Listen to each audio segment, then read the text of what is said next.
रिया भक्ति पवित्र कहानियाँ। गांव में रहने वाला गरीब सोनू गांव के सरकारी स्कूल में पढ़ाई करता है।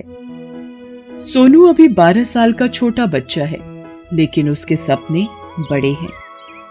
सोनू बड़ा होकर आईएएस बनना चाहता है। सोनू के पिता रामदास को शराब पीने की बुरी लत है। रामदास मेहनत मजदूरी करके जो भी पैसा कमाता है शराब पीने में उड़ा देता है। एक दिन सोनू की माँ रामदास से बोलती, सोनू के पापा, ई ससुरी शराब पीनी छोड़ दो। हमार बबुआ बड़ा ऑफिसर बनने की पढ़ाई करना चाहता है। अगर तुम सारी कमाई शराब में उड़ाओगे, बबुआ को कैसन पढ़ाओगे? अरे काहे बकर बकर कर रही है? हम सोनू को पढ़ा ना ही रहे हैं का? ई जाता तो है सरकारी स्कूल में पढ़ने। पापा, सरकारी स्कूल में पढ़कर हम आईएएस कभी नहीं बन पाएंगे। हमें अच्छे प्राइवेट स्कूल में पढ़ना है।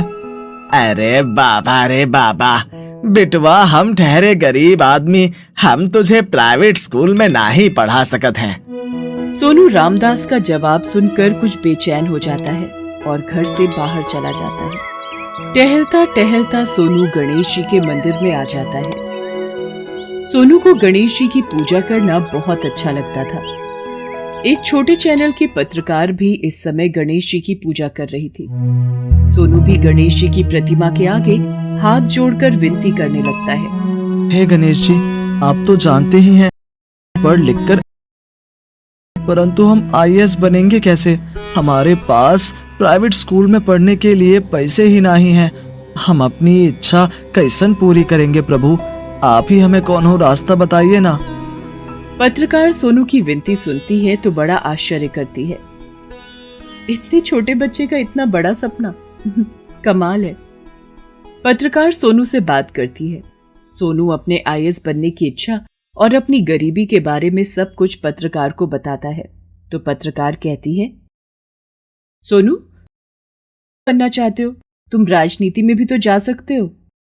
राजनीति बहुत ही किचर किचर वाला काम होता है और हम आईएएस बनकर अपने देश और समाज का विकास करना चाहता हूँ। सोनू, मैं तुम्हारी बाइट लेकर अपने सोशल मीडिया के न्यूज चैनल पर डाल दूंगी। फिर पूरा देश तुम्हारी आईएएस बनने की इच्छा से वाकिफ हो जाएगा और कोई ना कोई नेता या बड़ा बिजनेसमैन या कोई संस्था तुम्हारी आईएएस तक की पढ़ाई का जिम्मा ले लेगी और तुम्हारी इच्छा पूरी हो जाएगी। सच दीदी, क्या ऐसा होना संभव है? हाँ, ऐसा हो सकता है। पत्रकार सोनू की बाइट शूट करती है और बाइट को अपने न्यूज चैनल पर अपलोड कर देती है। कुछ ही दिनों में सोनू की अपील वाली बाइट वायरल हो जाती है। सोनू से मिलने के लिए कई बड़े राजनेता, उद्योगपति और समाज सेवी संस्थाओं के लोग आते हैं। देखो जी, हम बहुत गरीब हैं। हम आईएएस बनना चाहते हैं और बनकर रहेंगे भी, परंतु हमारे पापा के पास हमें पढ़ाने के लिए ना ही पैसा है, ना ही कोई साधन है। इसीलिए हम प्रशासन से विनती, कोई हमें आईएएस की पढ़ाई करने की खातिर हमारी सहायता कर दे। सोनू का जज्बा देखकर कई लोग सोनू के स्कूल से आईएएस तक की पढ़ाई का खर्चा वहन करने का आश्वासन दे देते हैं, परंतु महीना भर बीत जाने पर भी सोनू को किसी से 1 रुपए की भी मदद नहीं मिलती। तो सोनू उदास हो जाता है और मंदिर में जाकर गणेश जी से अपना दुखड़ा सुनाता है। हे गणपति महाराज, ये दुनिया बहुत ही बुरी है। हमारे इतनी गुहार लगाने पर भी कोई ससुरा हमारी मदद ना ही करना चाहता, पर हम बताए देते हैं हम आईएएस जरूर बनेंगे।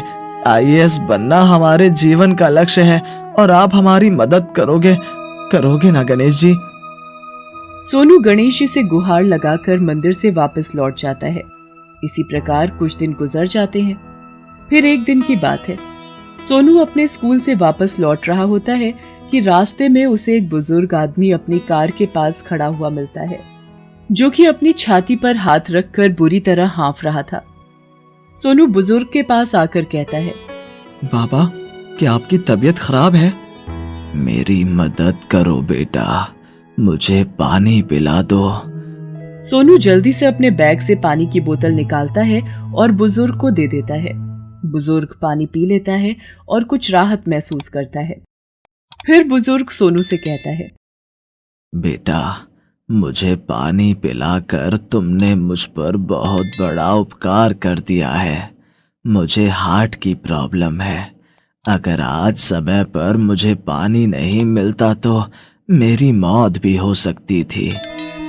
मैंने तोहार ऊपर कोनो उपकार नहीं किया है बाबा, ये तो हमार फर्ज था। आपको पता है हम आईएएस बनकर समाज की सेवा करना चाहता हूँ। फिर सोनू अपनी आईएएस बनने की इच्छा और अपनी लाचारी के बारे में सारी बातें बुजुर्ग को बताता है। सारी बातें सुनकर बुजुर्ग कहते हैं, बेटा, शहर में मेरी करोड़ों की संपत्ति है, लेकिन मेरी कोई संतान नहीं है। अगर तुम चाहो तो तुम्हारी आईएएस की पढ़ाई तक की सारी जिम्मेदारी मैं उठाने के लिए तैयार हूँ। बाबा, अगर आपने मुझे आईएएस बनवा दिया तो हम आपका ये उपकार जीवन भर नहीं भूलेंगे। फिर सोनू बुजुर्ग के साथ कार में बैठकर बुजुर्ग को अपने घर ले आता है। बुजुर्ग सोनू के माता पिता से मिलता है और 50,000 रुपयों की गड्डी सोनू के पिता रामदास को देकर कहता है, ये 50,000 रुपए ले लीजिए और सोनू का एडमिशन सरकारी स्कूल से हटवाकर अच्छे से private school English medium school में करा दीजिए। अब सोनू को आईएएस बनाने की जिम्मेदारी मेरी है। पैसे देकर बुजुर्ग वापस लौट जाता है। अगले दिन रामदास सोनू का एडमिशन एक अच्छे स्कूल में करा देता है और फिर सोनू इंग्लिश मीडियम स्कूल में पढ़ने लगता है। सोनू मन लगाकर दिन रात पढ़ाई करने में जुट जाता है। धीरे धीरे समय बीतता जाता है। साल दर साल गुजरते जाते हैं। बुजुर्ग हर साल सोनू के घर आते और सोनू के पिताजी को सोनू की पढ़ाई के खर्च के लिए पैसे देकर चले जाते। इसी तरह कई साल बीत जाते हैं। अब सोनू जवान हो चुका है और आईएएस के एग्जाम की तैयारी में जुटा हुआ है। निर्धारित समय पर सोनू यूपीएससी और मेंस की परीक्षा में बैठता है और पास हो जाता है। अब सोनू को सिर्फ इंटरव्यू पास करना था, इसलिए वो दुगनी मेहनत से इंटरव्यू की तैयारी शुरू कर देता है और फिर इंटरव्यू का दिन भी आ जाता है। सोनू मंदिर में गणेश जी को नमन करके इंटरव्यू देने जाता है। सोनू यूपीएससी की बिल्डिंग में जाकर पूरे कॉन्फिडेंस के साथ इंटरव्यू देता है और इंटरव्यू के बाद अपने गांव वापस आ जाता है। कुछ दिनों में यूपीएससी का फाइनल रिजल्ट भी आ जाता है और पता चलता है कि सोनू को यूपीएससी की परीक्षा में 369वीं रैंक मिल गई है। जी हाँ, सोनू ने यूपीएससी परीक्षा की 369वीं रैंक सिक्योर कर ली थी। यानी गांव का एक गरीब बच्चा अपनी मेहनत और लगन से यूपीएससी परीक्षा पास करके आईएएस बन चुका था। सोनू और उसके माता पिता की खुशी का कोई ठिकाना नहीं रहता। फिर सोनू भगवान को प्रसाद चढ़ाने के लिए गणेश जी के मंदिर जाता है और भगवान गणेश को प्रसाद चढ़ाकर भगवान का धन्यवाद करता है। हे गणपति बब्बा, हे विघ्नहर्ता, आपकी कृपा दृष्टि हम पर हुई गई। हमें हमारे लक्ष्य प्राप्त हुई गवा। आज हम आईएएस बन गया हूँ। भगवान आपको कोटि कोटि प्रणाम। तभी वहां पर वो बुजुर्ग भी आ जाते हैं जिन्होंने सोनू को आईएएस बनने के लिए पैसे देकर उसकी मदद की थी। बुजुर्ग सोनू से कहते हैं, बेटा सोनू, तुम आईएएस बन ही गए। तुम्हारी सफलता से मैं बहुत खुश हूँ। बाबा जी, हमारी इस सफलता के पीछे आपकी ही देन है। यदि आप हमारी सहायता नहीं करते तो हम आईएएस कभी नहीं बन पाते। बेटा, ये सब तुम्हारी लगन और मेहनत का फल है। मैंने कुछ नहीं किया। नहीं बाबा, हमार खातिर तो आप गणेश भगवान के अवतार हैं। बुजुर्ग मुस्कुराते हैं और अपने असली रूप में आ जाते हैं और सोनू को आशीर्वाद देते हैं। सोनू, तुमने सच्चे मन से मुझे अपनी सहायता के लिए पुकारा था। सच्चे मन की पुकार पर भगवान अपने भक्त की सहायता के लिए ना आए, ऐसा तो कदापि हो ही नहीं सकता। मेरी कृपा दृष्टि सदैव तुम पर बनी रहेगी। तुम भी पूरी ईमानदारी से सदैव अपना कर्तव्य निभाना और दूसरों की सहायता कर। आशीर्वाद देकर गणेश भगवान गणेश प्रतिमा के अंदर समा जाते हैं और सोनू गणेश प्रतिमा के सामने नतमस्तक हो जाता है।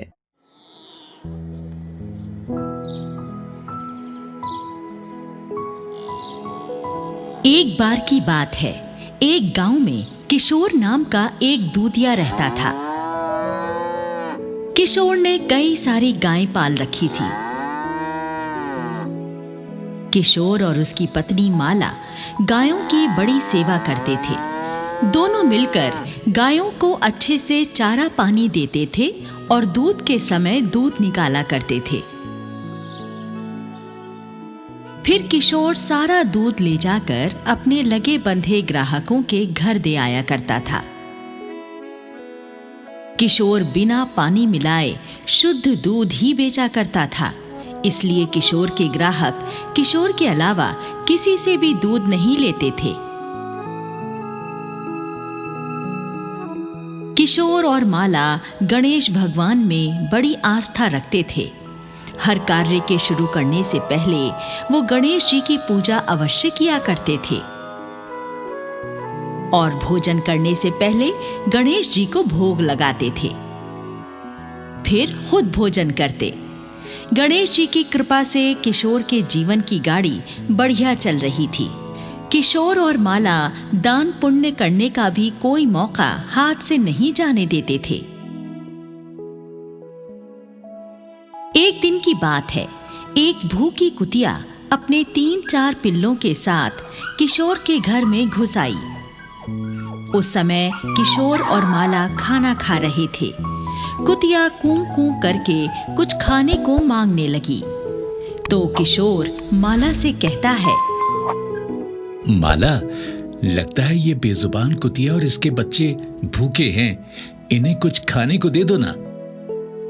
देखो जी, फालतू खाना तो है नहीं घर में, बस जो खाना थोड़ा बहुत है वो यही है। ठीक है, फिर तुम यही खाना इन्हें खिला दो। हम एक समय खाना नहीं खाएंगे तो कोई फर्क नहीं पड़ेगा, पर इन बेचारे भूखे बेजुबानों का पेट तो भर ही जाएगा ना। ठीक है, मैं ये खाना इन्हें खिला देती हूँ। माला खाना लेकर घर के बाहर चली जाती है। कुतिया भी अपने बच्चों के साथ माला के पीछे पीछे बाहर आ जाती है। माला कुतिया को खाना डालती है। कुतिया और उसके बच्चे मजे से खाना खाने लगते हैं। इसी तरह से दिन गुजरते जाते हैं और एक दिन किशोर दूध लेकर गांव में दूध देने जा रहा होता है कि किशोर का पांव केले के छिलके पर पड़ता है और वो धड़ाम से फिसल जाता है। किशोर का सारा दूध बिखर जाता है और किशोर के कूल्हे की हड्डी भी टूट जाती है।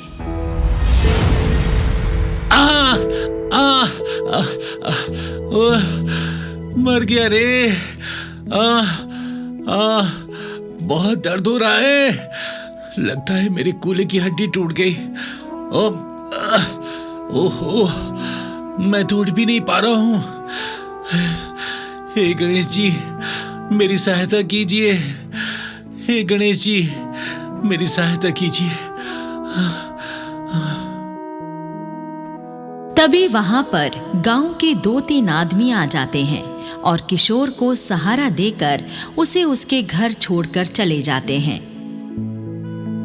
कूल्हे की हड्डी टूट जाने के कारण अब किशोर कुछ दिन के लिए चल फिर नहीं सकता था, इसलिए किशोर गांव में ही रहने वाले अपने एक रिश्तेदार गज्जू को बुलाकर उससे अपना दूध बेचकर आने की बात करता है। गज्जू बहुत लालची और बेईमान आदमी था। वो भी दूध बेचने का ही काम करता था और दूध में पानी मिलाकर बेचता था। इस गांव के लोग गज्जू की बेईमानी के बारे में जान चुके थे, इसलिए वो दूसरे गांव में दूध बेचा करता था। गज्जू किशोर से उसका दूध बेचकर आने के बदले अपनी शर्त बताता है।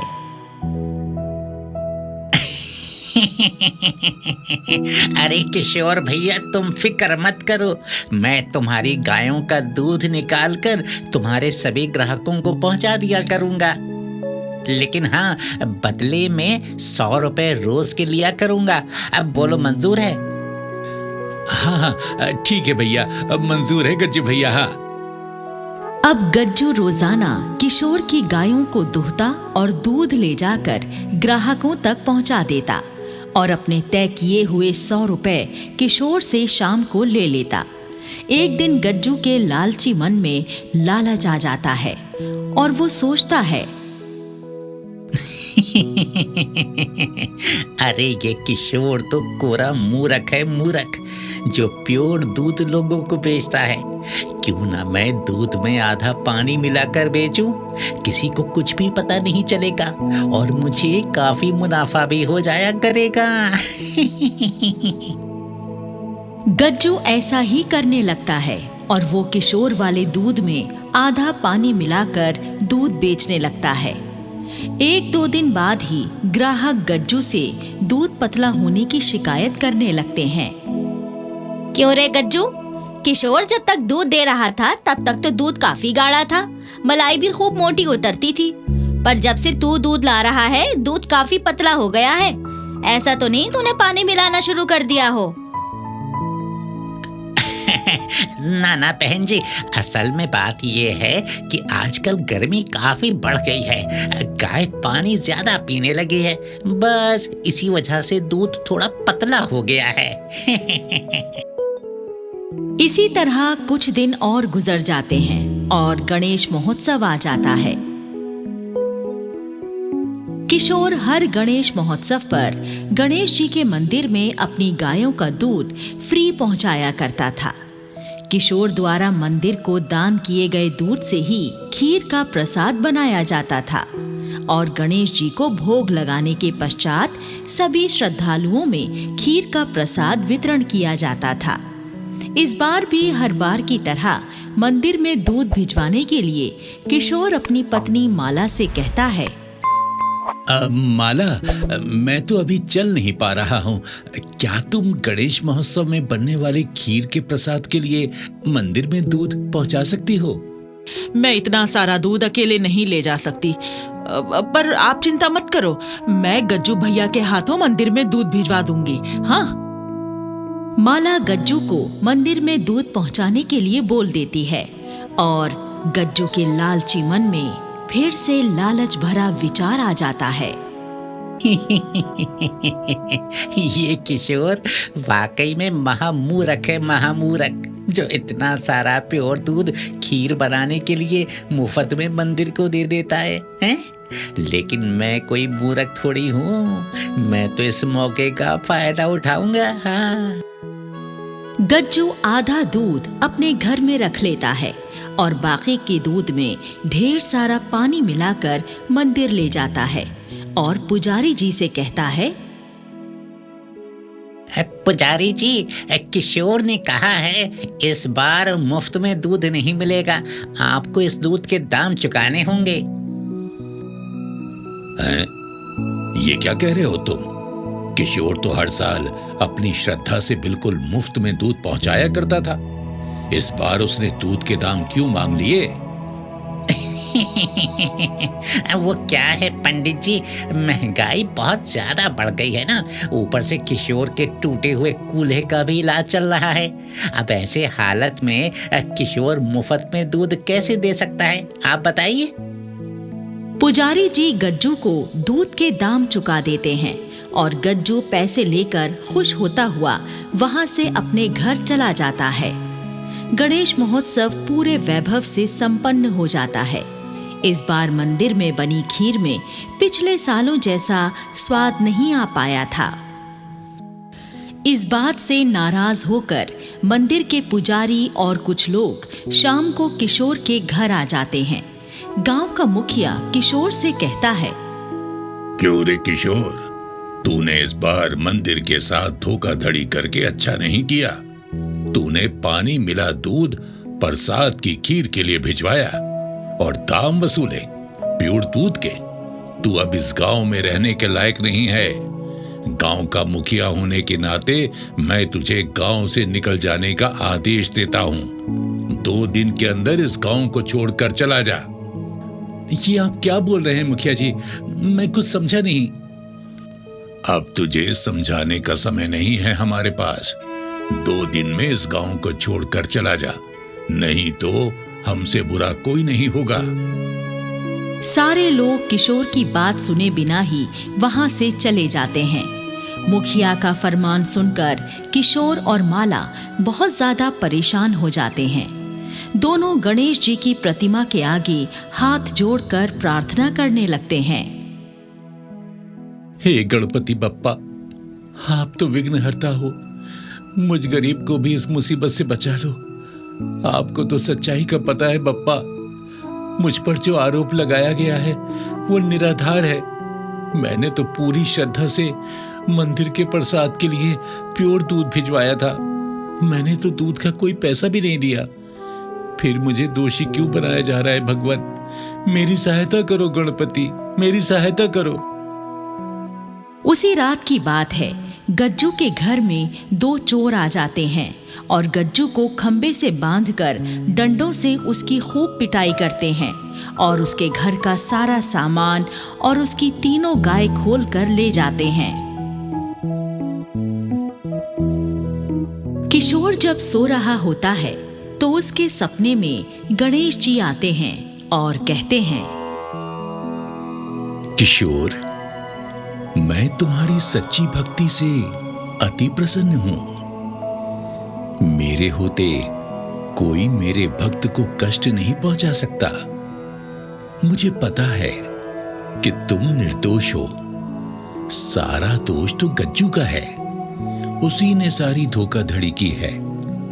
शुद्ध दूध में पानी की मिलावट करके उसी ने तुम्हें बदनाम किया है। परंतु वो दुष्ट अपने दुष्कर्मों की सजा पा चुका है। तभी किशोर की आंख खुल जाती है और वो क्या देखता है कि गणेश जी सचमुच ही उसके सामने खड़े हुए हैं और कह रहे हैं, मेरे प्रिय भक्त, अब तुम्हें किसी प्रकार की चिंता करने की आवश्यकता नहीं है। मेरी कृपा सदैव तुम पर बनी रहेगी। तुम पहले की भांति सुख से अपना जीवन व्यतीत करना। किशोर बिस्तर से उठकर खड़ा हो जाता है और गणेश जी को प्रणाम करता है। गणेश जी के आशीर्वाद से किशोर का टूटा हुआ कूल्हा भी एकदम ठीक हो जाता है। फिर गणेश जी अंतर्ध्यान हो जाते हैं। अगले दिन किशोर मंदिर जाता है और पुजारी जी को सारी राम कहानी सुनाता है।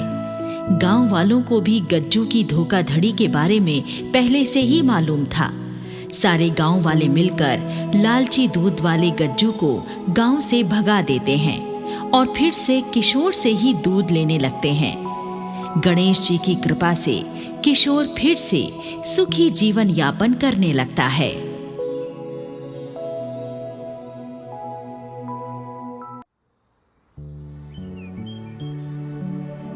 एक गांव में राम प्रसाद नाम का एक गरीब आदमी अपनी पत्नी चंदा के साथ रहा करता था। वो गली गली घूमकर गुब्बारे बेचा करता था और जो भी थोड़े बहुत पैसे वो कमाता उनसे उसके घर का गुजारा चलता था। राम प्रसाद गणेश जी की भक्ति करता था। वो गणेश जी को इतना ज्यादा चाहता था कि गुब्बारे बेचते समय भी गणेश जी को ही याद करता था। गुब्बारे ले लो गुब्बारे, गुब्बारे ले लो गुब्बारे। जय गणेश जय गणेश जय गणेश देवा। माता जाकी पार्वती पिता महादेवा। गुब्बारे ले लो गुब्बारे। लेकिन पिछले कुछ दिनों से राम प्रसाद का काम बहुत ही मंदा चल रहा था। उसके बहुत कम गुब्बारे बिक पा रहे थे, जिसके कारण दोनों पति पत्नी की भूखों मरने की नौबत आ रही थी। ऐसे ही एक दिन शाम को राम प्रसाद काम से घर लौटता है तो अपनी पत्नी चंदा को 20 रुपए देकर कहता है, ये ले चंदा, आज सिर्फ 20 रुपयों की कमाई हो पाई है। इतने कम पैसों में कैसे घर का गुजारा चलाऊं? ऐसा कब तक चलेगा जी? तुम कोई दूसरा काम क्यों नहीं कर लेते हो? अरे दूसरा काम करने के लिए मेरे पास पैसे कहाँ हैं? लेकिन तू चिंता मत कर चंदा। अरे गणेश भगवान एक दिन जरूर हम पर अपनी कृपा करेंगे और हमारी गरीबी को दूर कर देंगे। अजी वो दिन कभी नहीं आएगा। गणेश जी कभी हम पर कृपा ना करेंगे। तुम दिन रात गणेश जी की पूजा करते हो, अगर गणेश जी को कृपा करनी होती तो वे अब तक कर चुके होते। अरे तू भगवान को दोष क्यों दे रही है भाग्यवान? शायद हमारी ही भक्ति में कुछ कमी हो, तभी तो गणेश जी हमारी पुकार नहीं सुन रहे। लेकिन मुझे पूरा विश्वास है हमारे गणेश भगवान एक दिन हमारा कल्याण जरूर करेंगे। हाँ। फिर राम प्रसाद और चंदा दाल भात खाकर सो जाते हैं और आधी रात के बाद राम प्रसाद के सपने में गणेश जी आकर कहते हैं, राम प्रसाद, तुम मेरी बहुत भक्ति करते हो, हर समय मेरा नाम जपते हो। मैं तुमसे बहुत प्रसन्न हूं, इसलिए मैं 10 दिनों के लिए तुम्हारे घर में मेहमान बनकर आना चाहता हूं। इस गणेश चतुर्थी पर तुम मेरी प्रतिमा को अपने घर में स्थापित कर देना और 10वें दिन प्रतिमा को विसर्जित कर देना। फिर देखना तुम्हारे सारे दुख दूर हो जाएंगे। मैं तुम्हारे सारे विघ्न हर लूंगा।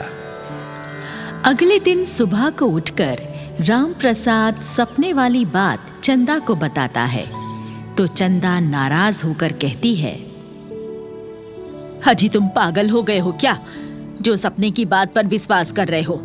हमारे घर में तो वैसे भी खाने के लाले पड़े हुए हैं, मूर्ति स्थापन में कहां से खर्चा करेंगे हम? देख चंदा, मैं अपने गजानन की आज्ञा को नहीं टाल सकता। मैं कैसे भी करके गणपति जी की इस आज्ञा का पालन जरूर करूंगा। हाँ। और फिर राम प्रसाद अपने गुब्बारे लेकर उन्हें बेचने के लिए चल पड़ता है। और आज के दिन तो कमाल ही हो गया। राम प्रसाद के सारे गुब्बारे देखते ही देखते बिक गए। आज राम प्रसाद ने 150 रुपए कमा लिए थे। राम प्रसाद गणेश जी को धन्यवाद देता है। हे गणपति बप्पा, आपका बहुत बहुत धन्यवाद। आपकी कृपा से आज मेरी अच्छी कमाई हो गई। अब मैं आसानी से आपकी प्रतिमा स्थापित कर सकूंगा। राम प्रसाद बाजार से एक सुंदर सी गणेश जी की मूर्ति खरीदता है और अपने घर की ओर चल पड़ता है। रास्ते में उसे एक 8 साल का बच्चा मिलता है जो कि घायल था और बैठा हुआ रो रहा था। राम प्रसाद बच्चे के पास रुककर पूछता है, अरे बेटा, तुम तो बहुत घायल हो। तुम्हारी चोटों से तो खून रिस रहा है। तुम कौन हो और ये चोट तुम्हें कैसे लग गई? बाबा, मेरा नाम गणेशा है। मैं अनाथ हूँ। मैं इधर से जा रहा था तो एक कार वाला मेरा एक्सीडेंट कर गया। ओहो, अच्छा, रो मत। बेटा, तुम मेरे साथ मेरे घर चलो। मैं तुझ अनाथ को घायल अवस्था में अकेला यहाँ नहीं छोड़ूंगा। राम प्रसाद गणेशा को अपने साथ अपने घर ले आता है। चंदा घायल गणेशा को देखकर पूछती है, अजी, ये लड़का कौन है? ये तो घायल भी है। राम प्रसाद चंदा को सारी बात बता देता है और फिर चंदा गणेशा के जख्मों की मरहम पट्टी कर देती है। फिर चंदा खाना लगा देती है। तीनों खाना खाने लगते हैं, लेकिन खाना तो सिर्फ 2 ही लोगों के लिए था। 3 लोगों के लिए ये खाना पर्याप्त नहीं था। इसलिए राम प्रसाद अपनी 2 रोटियों में से 1 रोटी गणेशा को दे देता है। अरे, अब ये तो एक ही रोटी बची है, गणेशा कैसे खाएगा? लो गणेशा, तुम पेट भरकर खाना खाओ। फिर चंदा अपनी 2 रोटियों में से 1 रोटी राम प्रसाद की थाली में रखकर कहती है, ये लो जी, आप पेट भरकर खा लो। मैं तो आज 1 ही रोटी खाकर गुजारा कर लूंगी। खाना खाने के बाद गणेशा कहता है, बाबा, माई, मेरा पेट भर गया है। आप दोनों का बहुत बहुत धन्यवाद। अब मैं चलता हूँ। अरे नहीं बेटा, इस हालत में मैं तुझे कहीं नहीं जाने दूंगी। जब तक तू पूरी तरह से ठीक नहीं हो जाता तो यहीं मेरे पास ही रहना बेटा। हाँ ठीक है माई, जैसी तुम्हारी इच्छा। अगले दिन राम प्रसाद गणेश चतुर्थी महोत्सव के लिए अपने घर में गणेश जी की प्रतिमा स्थापित करता है। गणपति बप्पा मोरया, मंगल मूर्ति मोरया। गणेश जी की पूजा करने के बाद राम प्रसाद गणेशा को प्रसाद देता है। बेटा गणेशा, ये लो गणेश जी का प्रसाद, मोदक। मोदक, हाँ हाँ हाँ हाँ, मेरा प्रिय मोदक। मोदक खाना मुझे बहुत अच्छा लगता है। गणेशा जल्दी से मोदक खा लेता है। फिर इसी प्रकार दिन गुजरने लगते हैं। राम प्रसाद गणेश जी की पूजा करके गुब्बारे बेचने चला जाता और शाम तक सारे गुब्बारे बेच आता। जब से उसने गणेश प्रतिमा घर में स्थापित की थी, उसका काम भी ठीक से चलने लगा था। चंदा की अपनी कोई औलाद तो थी नहीं, इसलिए चंदा को भी गणेशा से काफी लगाव हो गया था। वो भी अब गणेशा का खूब ख्याल रखने लगी थी। गणेशा, मैंने तुम्हारे लिए हलवा बनाया है, लो आओ हलवा खा लो। माई, तुम बहुत ममता भरी हो, तभी तो मुझ अनाथ का अपने सगे बेटे से भी ज्यादा ख्याल रखती हो। अरे गणेशा, तू मेरा बेटा ही तो है। इस प्रकार से 9 दिन गुजरते हैं और 10वां दिन आ जाता है। अब गणेशा की चोटें भी पूरी तरह ठीक हो चुकी थीं। गणेशा राम प्रसाद से कहता है, बाबा, अब मैं पूरी तरह से ठीक हो गया हूँ। अब मैं जाना चाहता हूँ। बेटा गणेशा, मैं तुझे जाने से नहीं रोक सकता, किंतु 10 दिनों तक गणेश जी की पूजा में तू हमारे साथ रहा, इसलिए गणपति विसर्जन हो जाने के बाद चले जाना। ठीक है बाबा, मैं बाद में चला जाऊंगा। फिर मूर्ति विसर्जन का समय भी आ जाता है। राम प्रसाद, चंदा और गणेशा गणपति की प्रतिमा लेकर नदी के घाट पर पहुंच जाते हैं। घाट पर और भी बहुत सारे लोग विसर्जन करने आए हुए थे और सब गणपति बप्पा मोरया बोलकर अपनी अपनी मूर्तियों को जल में विसर्जित कर रहे थे। राम प्रसाद भी जल में उतरकर मूर्ति विसर्जन करने लगता है। किनारे पर खड़ा गणेशा चंदा को एक छोटा सा थैला देकर कहता है, माई, आप मेरा ये थैला पकड़ लो, मैं बाबा के पास विसर्जन कराने जाता हूँ। ठीक है, पर जरा संभाल के जाना गणेशा। गणेशा वहां से चला जाता है। थोड़ी देर बाद राम प्रसाद अकेला चंदा के पास आकर कहता है, चंदा, गजानन की कृपा से विसर्जन का कार्य बड़े अच्छे से पूरा हो गया। चलो अब घर चलें। अरे गणेशा दिखाई नहीं दे रहा, गणेशा कहाँ है? गणेशा तो मुझे ये थैला पकड़ाकर तुम्हारे पीछे ही तो गया था, फिर कहाँ चला गया वो? राम प्रसाद और चंदा काफी देर तक इधर उधर गणेशा को ढूंढते रहे, मगर गणेशा उन्हें कहीं नहीं मिला। आखिर में वो समझ जाते हैं कि गणेशा अपने घर चला गया है और दोनों अपने घर लौट आते हैं। घर आकर चंदा राम प्रसाद से कहती है, अब सुनो जी, मुझे गणेशा से अपने सगे बेटे की तरह लगाव हो गया था। उसके वापस जाने का मुझे बड़ा दुख हो रहा है। ये देखो, उसका थैला तो मेरे पास ही रह गया। अरे दुखी मत हो चंदा, वो तो हमारे घर मेहमान बनकर आया था और मेहमान वापस जाने के लिए ही तो आते हैं। चंदा गणेशा का दिया हुआ थैला खोलती है। थैले के अंदर कई सारे मोदक थे जो कि सोने के बने हुए थे। सोने के मोदक देखकर दोनों पति पत्नी आश्चर्यचकित रह जाते हैं। हाँ? अरे चंदा, ये तो सोने की मोदक है। हाँ। हे प्रभु, हे बप्पा, ये कैसी अद्भुत लीला है आपकी। जय हो गणपति, जय हो गजानन। तभी वहां पर गणेश जी प्रकट हो जाते हैं और कहते हैं, राम प्रसाद, मैं पूरे 10 दिनों तक तुम्हारे घर में मेहमान बनकर रहा। तुम दोनों ने मेरी बड़ी सेवा की, मेरा ध्यान रखा।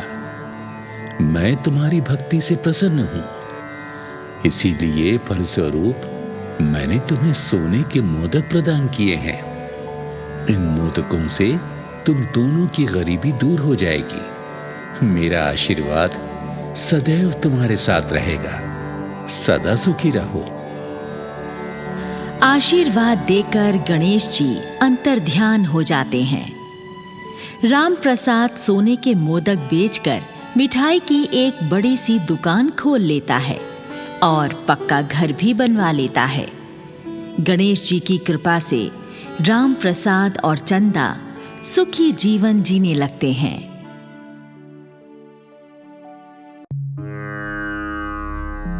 एक बार भगवान भोलेनाथ ने कैलाश पर्वत पर सप्त ऋषियों की एक सभा बुलाई। भगवान भोलेनाथ अपने मुखारविंद से सुंदर ज्ञान का वचन कर रहे थे तथा सातों ऋषि बड़े ध्यान से सारा ज्ञान श्रवण कर रहे थे। अचानक थोड़ा गंभीर होकर भगवान शिव शंकर बोले, हे ऋषियों, आप सबको जो ज्ञान मैंने सिखाया है, यही सच्चा आत्मज्ञान है। अब आप पृथ्वी के अलग अलग भागों में जाकर साधना करें और जब मानव जाति का उदय होगा तो आप इस ज्ञान का प्रचार प्रसार करें, जिससे पृथ्वी लोक के निवासियों की सभी चिंताएं दूर हो सकें। सभी ऋषि बोले, जो आज्ञाभूत भवन भोलेनाथ, आपकी आज्ञा को हम सदा मस्तक पर धारण करते हैं। हालांकि हमने सारा ज्ञान भली भांति आपको दे दिया है, परंतु हमारे मन में भी एक दुविधा है, जिस पर हम आप सबकी राय लेना चाहते हैं। जमदाग्नि ऋषि बोले, हे महाकाल, हे सारी सृष्टि को एक संकल्प मात्र से रच देने वाले प्रभु, भला हम अज्ञानी आपको कोई राय देने की धृष्टता कैसे कर सकते हैं? सलाह तो उन्हें दी जाती है जो किसी विषय वस्तु के जानकार ना हो। आप तो सर्व अंतर्यामी हैं। हमसे ऐसा पाप ना करवाएं प्रभु, हमसे ऐसा पाप ना करवाएं। नहीं नहीं, कभी कभी भगवान को भी भक्तों से काम पड़ जाता है। फिर ऋषि गौतम बोले, अच्छा प्रभु, अगर ऐसी बात है तो हम आपका कहा नहीं टालेंगे। कृपया बताएं, आपको किस विषय पर हमारी राय चाहिए? हाँ प्रभु, बताइए, हम किस प्रकार आपकी सहायता कर सकते हैं? आप तो जानते हैं ऋषिवर, हमने इस सारी सृष्टि की रचना की है तथा कैलाश को अपना निवास बनाया। साथ ही हम अलग अलग ज्योतिर्लिंगों में भी विराजते हैं, परंतु हम कोई ऐसा स्थान खोजना चाहते हैं जहां हमारा कोई ध्यान भंग न कर सके और हम अपने निर्गुण स्वरूपी शिव तत्व के सूक्ष्म रूप में सदा निवास कर सकें। अत्रि ऋषि बोले, हे प्रभु, आज्ञा हो तो मैं कुछ निवेदन करूं? जी कहिए अत्रि जी। प्रभु, यदि आप आकाश मंडल में अपने सूक्ष्म स्वरूप का निवास बना लें तो बहुत उत्तम रहेगा। आकाश मंडल सदा शांत रहता है, वहां किसी प्रकार का व्यवधान नहीं है। ऋषिवर, आने वाले युगों में मनुष्य बड़े बड़े वायुयानों का निर्माण करेगा जो बहुत ही तीव्र ध्वनि पैदा करेंगे। उनसे वायु भी शुद्ध नहीं रह पाएगी। विज्ञान की अंधी दौड़ में मनुष्य आकाश मंडल में भी शोरगुल मचा देगा। हम देख पा रहे हैं मनुष्य आने वाले समय में सौर मंडल के अन्य ग्रहों को भी नहीं छोड़ेगा। इसलिए आकाश मंडल में हमारा सूक्ष्म रूप से निवास करना उचित नहीं है। आपका क्या कहना है भारद्वाज ऋषि जी? भारद्वाज बोले, प्रभु, आप चाहें तो सागर की अतल गहराई में सूक्ष्म रूप से निवास करें। मैंने कई शताब्दियों तक वहां तप किया है और मैं ये भली प्रकार जानता हूं कि वहां निस्तब्ध शांति का साम्राज्य छाया रहता है। वहां कोई आता जाता नहीं प्रभु। अनंत सागर की गहराई ही मुझे उचित जान पड़ती है। भारद्वाज जी, मैं देख पा रहा हूं कि आने वाले युगों में मनुष्य बड़ी बड़ी पनडुब्बियों का निर्माण कर लेगा और बहुमूल्य रत्नों की खोज में सागर की अथाह गहराइयों में भी पहुंच जाएगा। यहां तक कि मनुष्य उन पनडुब्बियों का सागर के बहुत नीचे छुपकर एक दूसरे के देशों के विरुद्ध होने वाले युद्धों में भी प्रयोग करेगा। मनुष्य मनुष्यता को भुला देगा और अपनी ही दुष्टताओं से सागर के अबोध जीव जंतुओं की भी प्राणहानि कर देगा। सागर के नीचे की शांति को भी मनुष्य भंग कर देगा। यदि हम अपने सूक्ष्म रूप को वहां छुपाते हैं तो मनुष्य हमें वहां भी खोज लेगा। अब तो आप ही कुछ बताइए वशिष्ठ ऋषि जी। वशिष्ठ ऋषि बोले, भोलेनाथ, मैंने पृथ्वी के अति दुर्गम और घने जंगलों में अनंत प्रकल्पों तक साधना की है। अगर पृथ्वी के घने वनों में आप अपने सूक्ष्म रूप से निवास करें तो वहां का मधुर वायुमंडल आपको बहुत ही मनमोहक लगेगा।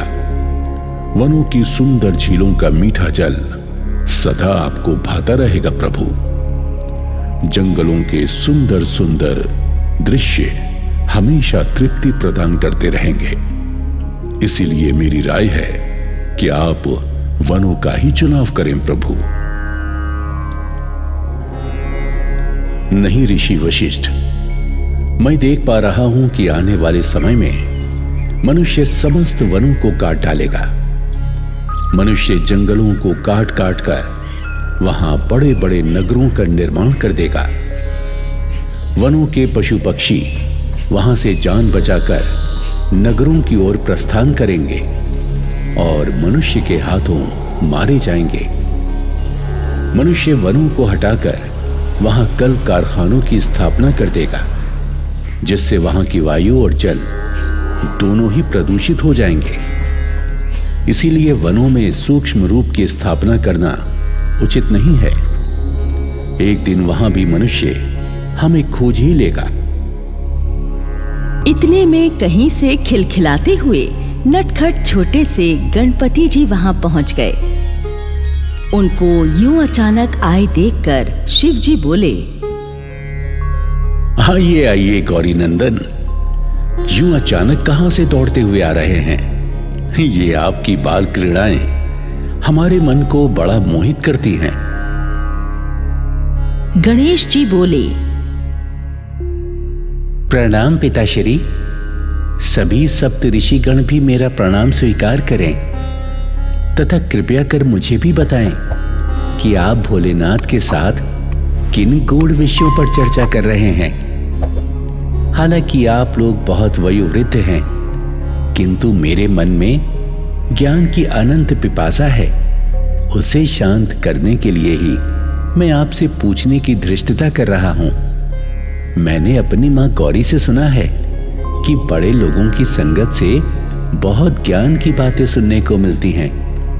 कृपया मुझे भी इस सभा की विषय वस्तु से परिचित करवाएं।